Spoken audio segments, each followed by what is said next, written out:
अस्सलाम वालेकुम व्यूअर्स, कैसे हैं आप? उम्मीद है कि आप खैरियत से होंगे। आज के इस लेक्चर में हम 6 बहुत ही important advance spoken English structures discuss कर लेंगे, जिसमें हम face the music, watch for, out and out, salt of the earth, I had a hunch, pass the buck.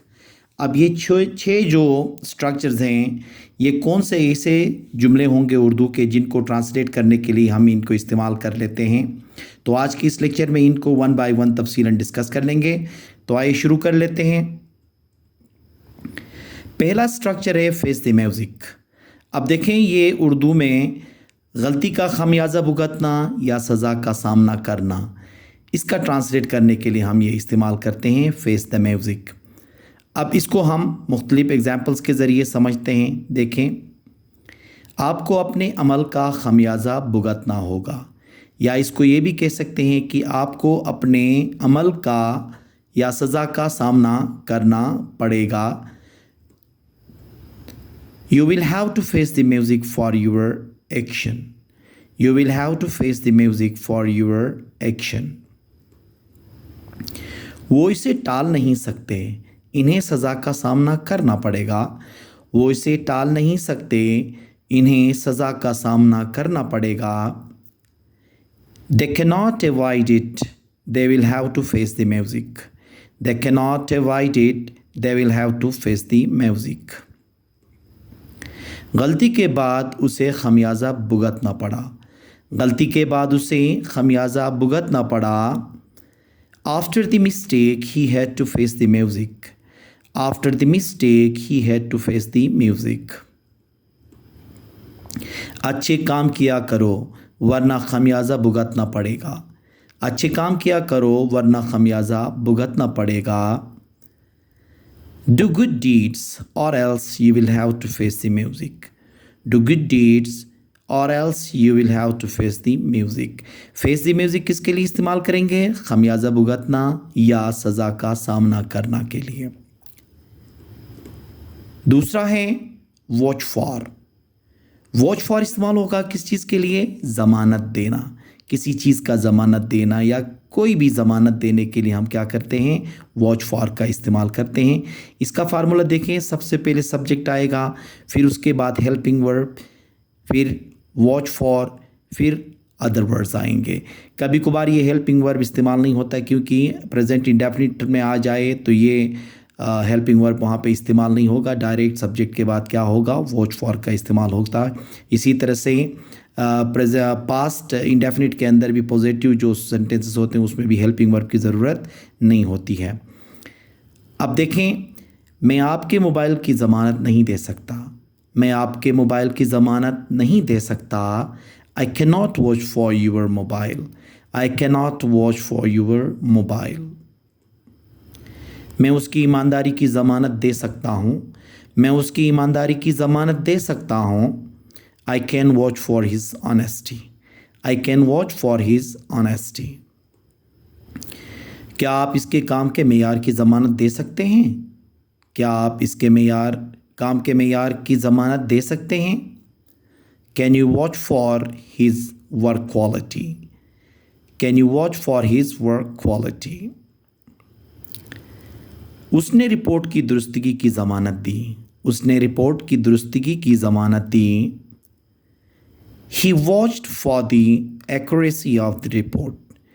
He vouched for the accuracy of the report. तो watch for का हम कब इस्तेमाल करेंगे? ज़मानत देने के लिए इस्तेमाल कर लेते हैं। थर्ड स्ट्रक्चर है आउट एंड आउट।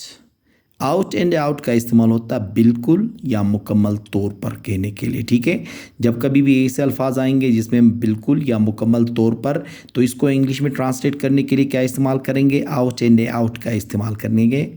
अब इसका जो फार्मूला बनेगा, सब्जेक्ट, फिर उसके बाद हेल्पिंग वर्ब, फिर आउट एंड आउट, आगे फिर अदर वर्ड्स आएंगे। जैसे कि वो बिल्कुल झूठा है। वो बिल्कुल झूठा है। He is an out and out liar. He is an out and out liar. उसने तजवीज़ को मुकम्मल तौर पर रद्द कर दिया। उसने तजवीज़ को मुकम्मल तौर पर रद्द कर दिया। She gave an out and out refusal to the proposal. She gave an out and out refusal to the proposal. ये मुकम्मल तौर पर एक तबाही थी। ये मुकम्मल तौर पर एक तबाही थी। It was an out and out disaster. It was an out and out disaster. ये बिल्कुल झूठ है। ये बिल्कुल झूठ है। It is an out and out lie. It is an out and out lie. तो ये स्ट्रक्चर किसकी चीज़ के लिए इस्तेमाल होगा? बिल्कुल या मुकम्मल तौर पर कहने के लिए। फोर्थ है salt of the earth. Salt of the अर्थ का मतलब है इंतहाई नीक और ईमानदार शख्स। इंतहाई नीक और ईमानदार शख्स के लिए क्या इस्तेमाल करेंगे? साल्ट ऑफ द अर्थ का इस्तेमाल कर लेंगे। ठीक है, इसमें क्या होगा? सब्जेक्ट, फिर उसके बाद ये स्टेट वर्ब के तौर पे इस्तेमाल होगा। आगे साल्ट ऑफ द अर्थ इस्तेमाल होगा। ठीक है ना। अब देखें, वो एक इंतहाई नीक और ईमानदार शख्स है। वो एक इंतहाई नीक और ईमानदार शख्स है। He is the salt of the अर्थ। वो सबकी मदद करता है। वो एक इंतहाई नीक और ईमानदार इंसान है। वो सबकी मदद करता है। वो एक इंतहाई नीक और ईमानदार इंसान है। He helps everyone. He is the salt of the earth. He helps everyone. He is the salt of the अर्थ। इसकी ईमानदारी से एक नीक इंसान बनाती है। इसकी ईमानदारी उसे एक नीक इंसान बनाती है। His honesty makes him the salt of the earth. His honesty makes him the salt of the earth. वो सादगी से ज़िंदगी गुजारते हैं जैसे कि नेक लोग। वो सादगी से ज़िंदगी गुजारते हैं जैसे कि नेक लोग। They live simply like the salt of the earth. They live simply like the salt of the earth. पांचवा है आई had a hunch. I had a hunch इस्तेमाल होता है मुझे अंदाज़ा था।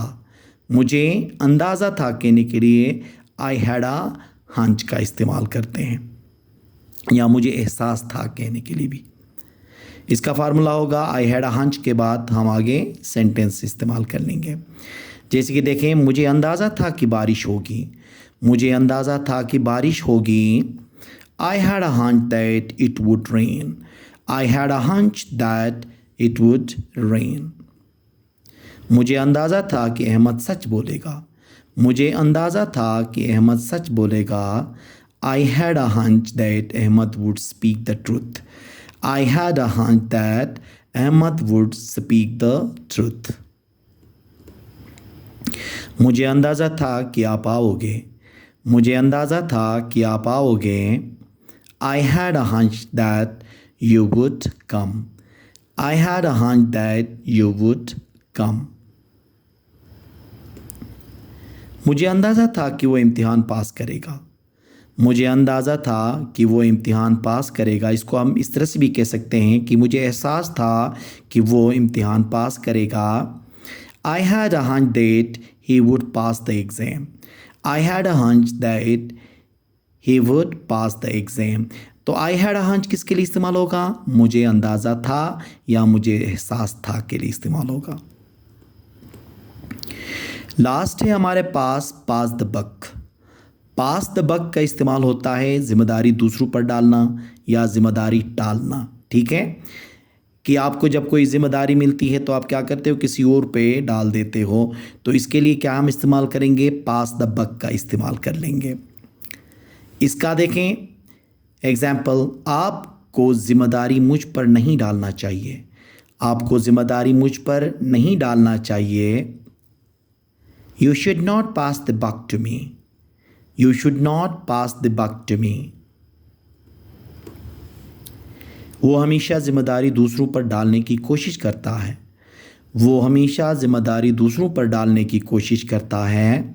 He always tries to pass the buck. He always tries to pass the buck.